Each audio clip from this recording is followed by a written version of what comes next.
Vamos dar algumas dicas a respeito de como interpretar essas leis. Vamos olhar para elas. Primeiro, é preciso identificar o contexto da perícope. O que é perícope? É a passagem bíblica. Como é que eu posso identificar esse contexto? Primeiro, é o contexto cultural histórico. Como é que esse contexto cultural histórico? É entender como era aquela época.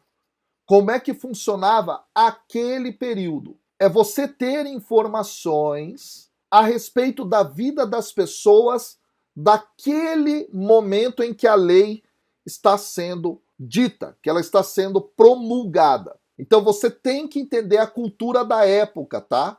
Esse é o ponto que eu estou trazendo aqui. Agora, existe um outro tipo de contexto. Além desse contexto histórico-social, anota aí agora. Você precisa ter nas mãos informações a respeito do contexto literário. Vamos lá. Primeira pergunta. Qual é o gênero literário da passagem? Nesse caso, é lei. Qual é o tipo de lei? É uma lei casuística ou é uma lei apodítica?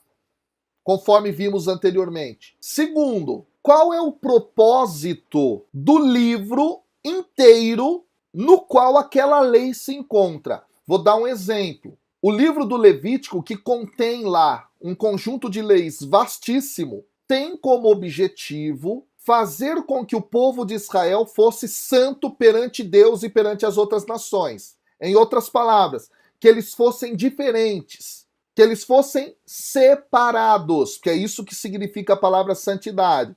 Então, nesse sentido, você entendeu qual é a grande intenção do livro do Levítico. No livro todo, essa é a intenção. Tem também o contexto teológico. Professor, o que é esse contexto teológico? Explica para mim. Eu explico. É você pegar aquela passagem das Escrituras e fazer ligações dela com outras passagens da Escritura. Pegar aquilo que está na sua passagem e encontrar outros textos da Bíblia que trabalham ideias parecidas, conceitos parecidos. Então, como é que a minha passagem ela se relaciona com o restante das Escrituras?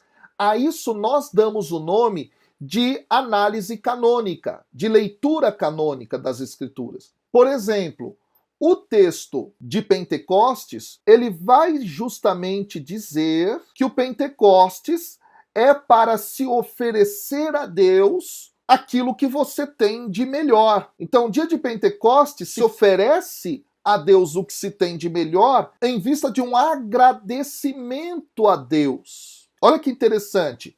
Aonde na Bíblia existe essa concepção de se entregar a Deus o melhor? Aonde na Bíblia existe, por exemplo, a concepção de louvar a Deus, dar honra ao Senhor? Então você precisa relacionar o seu texto com outros textos que trazem palavras parecidas, frases parecidas, conteúdos parecidos, ideias parecidas e assim por diante. Então, olha que fantástico isso que eu estou trazendo, gente. Contexto teológico.